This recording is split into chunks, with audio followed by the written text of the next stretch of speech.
And now wait. Wait for a voice. This is Ken Nordane.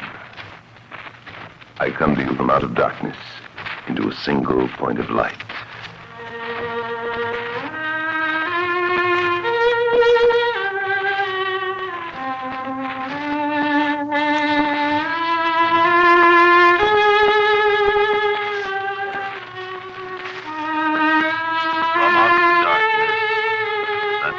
To this turn of midnight and enters the long, lonely road to dawn. From this deep darkness, the mind accepts a single point of concentration. The senses are sharpened to it. All else is blacked out. And from any floating form or shifting shape, the midnight mind will see faces in the window.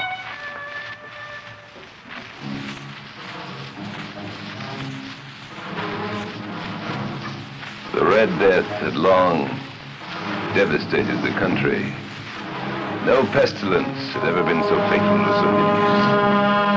Blood was its sign, and its seal. The redness, the horror, the sharp pains and sudden dizziness, and then profuse bleeding at the pores, and then a wasting away. The scarlet stains upon the body, and especially upon the face of the victims, were the terrible warnings which shut him out from the aid and from the sympathy of his fellow men. And the entire onslaught, its progress and fatal end, took but half an hour. But the Prince Prospero was unafraid. He was happy in his own security. He put in plans for escape from the bleeding death, for he was beyond the fate of the helpless and the common victims of his kingdom. When his dominion was half depopulated by the spreading plague, he summoned to his presence 1,000 healthy and light-hearted friends from among the knights and the women of his court. And with these he retired to the deep seclusion of one of his castles. Now this was an extensive and magnificent structure, the creation of the prince's own eccentric taste. A strong and lofty wall encircled it. This wall had gates of iron. The guests, having entered, brought torches and massive hammers and welded the bolts. They resolved to leave no means of entrance nor of exit to the sudden impulses of despair or frenzy from within. And the castle had ample provisions. With such precautions, the courtiers might defy this dread disease. The external world, less fortunate in it, could take care of itself. In the meantime, it was folly to grieve and to think. The prince had provided every form of pleasure and self-indulgence.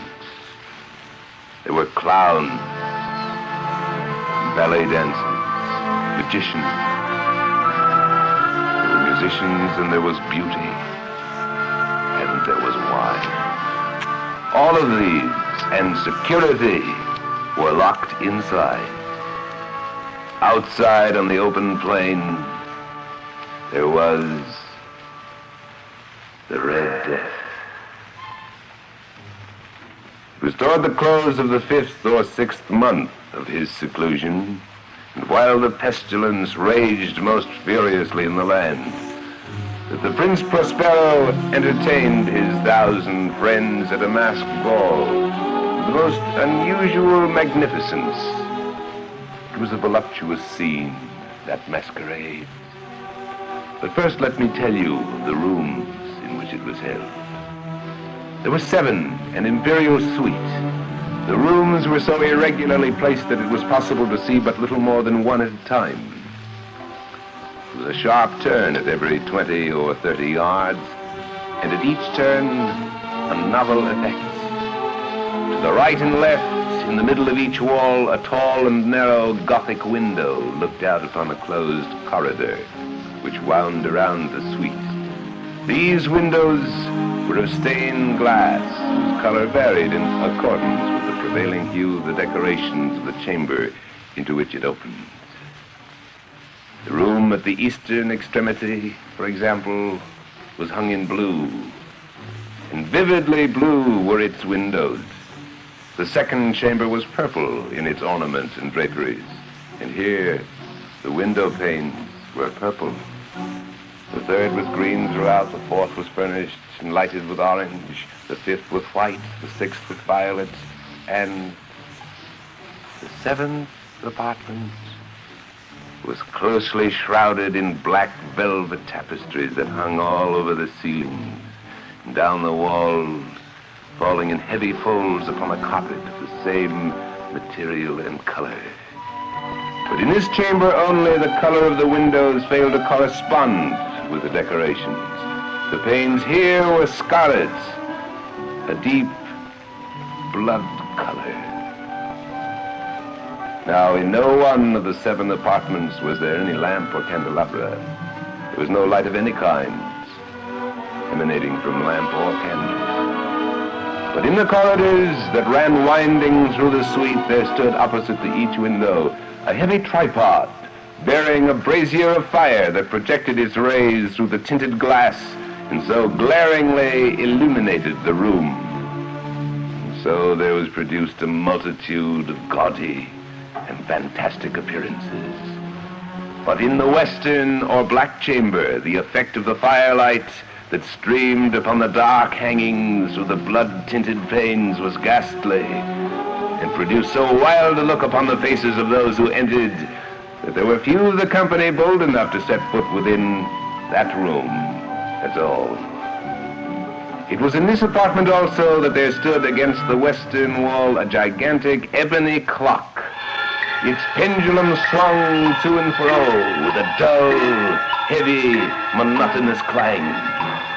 When the minute hand had swept the full circle, the hour was to be struck, there came from the brazen lungs of the clock a sound that was clear and loud and deep and exceedingly musical, but of such a peculiar tone and accent that at the striking of each hour the musicians were forced to pause momentarily in their performance to listen to it, and the dancers stopped their dancing, and a brief, subtle gloom came over the whole company. While the chimes still rang, you could see that the most joyous grew pale, and the more aged and sedate passed their hands over their brows as if in confused reverie or meditation. But when the echoes ceased, the light laughter of the company returned. The musicians looked at each other and smiled, as if at their own nervousness, and made whispered vows to each other that the next chiming of the clock should produce no similar emotion. And then when the next hour passed, there came another chiming of the clock, and there was the same gloom, the same nervousness, the same meditation as before. But in spite of these things, or because of them, it was a gay and magnificent ball. The tastes of the prince were peculiar. He had a fine eye for color and effects. He disregarded mere fashion. His plans were bold and fiery, and his ideas glowed with barbaric luster. There are some who would have thought him mad. His followers, however, felt that he was not. It was necessary to hear, to see, and to touch him to be sure he was not. He had designed most of the furnishings in the 7 rooms especially for this great festivity, and it was his own guiding tastes which had given character to the masqueraders, you may be sure. that they were grotesque. They were arabesque figures with unmatched limbs. They were delirious madman fancies. There was much of the beautiful, much of the wanton, much of the bizarre, something of the terrible, and not a little of that which excites disgust. To and fro in the 7 chambers there stalked in fact a multitude of masked dreams, and these the dreams writhing in and out, taking color from the rooms, and causing the wild music of the orchestra to seem like the echo of their steps. And soon there comes the music from the ebony clock, which stands in the hall of notes. And then, for a moment, all is still except the voice of that clock. The dreams are stiff frozen as they stand, but the echoes of the chimes die away. They have endured but for an instant, and a light half-subdued laughter floats after them as they depart. And now again the music swells and the dreams live and writhe about more merrily than ever, taking color from the many tinted windows through which stream the rays of fire. But there are none now of the maskers who venture into the chamber to the west. For the night is waning away, and there flows a ruddier light through the blood-colored panes, and the blackness of the sable drapery chills the very breath of death. But these other apartments were densely crowded, and in them beat feverishly the warmth and the heart of life. And the revel went whirlingly on until at length there commenced the sounding midnight upon the clock. And then the music ceased, as I have said, and the dancers were again quieted. But now there were 12 strokes to be sounded by the bell of the clock. And so with more time, perhaps it happened that some have thought it crept in horribly into their meditations. And perhaps, too, it happened that before the last echoes of the last chime had sunk into complete silence, there were many individuals in that room, in that crowd, who had found leisure to become aware of the presence of a masked figure which no one had seen before. And the rumor of this new presence was whispered around. And soon there arose from the whole company a buzz, a murmuring, an expression of disapproval and surprise, and then finally of terror and of horror and disgust. An assembly of fantasies such as I have painted.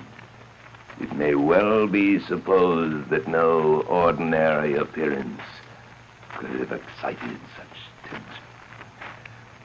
There was no limit imposed on the masquerades that night.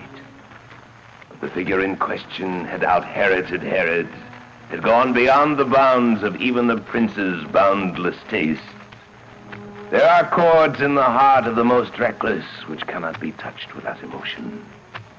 Even with the hopelessly lost, to whom life and death are equally a jest, there are matters of which no jests may be made. The whole company of wild revelers, in fact, now seem to feel that in the costume and bearing of this stranger, there existed neither wit nor propriety. The figure was tall and gaunt and shrouded from head to foot in the garments of the grave. The mask which concealed the face was so nearly to resemble the countenance of a stiffened corpse that the closest scrutiny could not have detected it. Yet all this might have been endured, if not approved, by the revelers. But the masquerader had gone so far as to assume the type of the Red Death. His costume was dotted with blood, and his broad brow and all the features of his face were sprinkled with a scarlet horror. When Prince Prospero saw this spectral image, he first shuddered in terror and distaste, but in the next moment, his brow reddened with rage. He shouted to the courtiers near him, "Who dares insult us with this blasphemous mockery? Seize him and unmask him."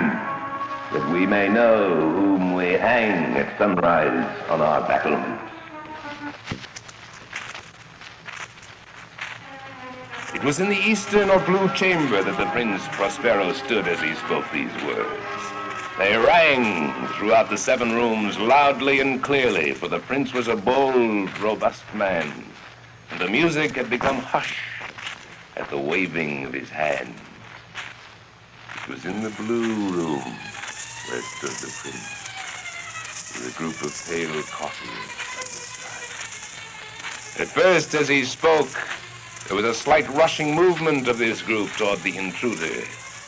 But from a certain nameless awe with which the masquerader inspired the whole party, there was none who dared put forth his hand to seize him, so that he passed untouched within a yard of the prince, while the vast assembly, as if with one impulse, shrank from the centers of the rooms to the walls. He made his way uninterruptedly, and with a solemn and measured step, walked through the blue chamber to the purple, through the purple to the green, through the green to the orange, through the white to the violet, before a decided movement had been made to stop him. It was then, however, that the Prince Prospero, maddening with rage and shame at his own momentary cowardice, rushed hurriedly through the 6 chambers, though none followed him, for the deadly terror had seized them all. He held a dagger above his head and had approached within 3 or 4 feet of the retreating figure, who had just reached the edge of the velvet apartment, when the figure suddenly turned and confronted him. There was a sharp cry, and the dagger dropped gleaming upon the sable carpet, and in the next instant, the Prince Prospero fell dead. And then, summoning the wild courage of despair, a throng of revelers threw themselves into the black apartment, and seizing the masquerader, whose tall figure stood erect and motionless, tore violently at his mask and costume. And they fell back like a rushing wave, gasping in unutterable horror, for beneath the grave shrouds and the corpse-like mask, there was no tangible form. Now they understood the presence of the Red Death. He had come like a thief in the night, come to strike down the high in their security and the low in their desolation. And one by one the revelers dropped in the blood-smeared halls of their revel, and each died in the despairing posture of this fall. And the life of the ebony clock went out with that of the last. The flames of the tripods expired, and darkness and decay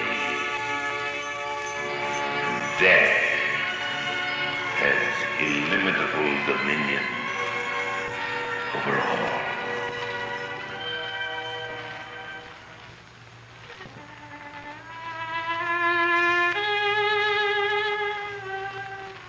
The mind at midnight is lonely, and the senses are sharp. And so from out of darkness of shape or form, where a single light is focused, the sharp and lonely midnight mind will see faces in the window. You have been listening to a reading of The Masque of the Red Death by Edgar Allan Poe, adapted by Marvin David, directed by David Waters, technical director Tom Bowles, lighting by Verlin Joffrey. Faces in the Window was created by Marvin David and George Heineman and featured Ken Nordine. And now, here's a message from Ken Nordine.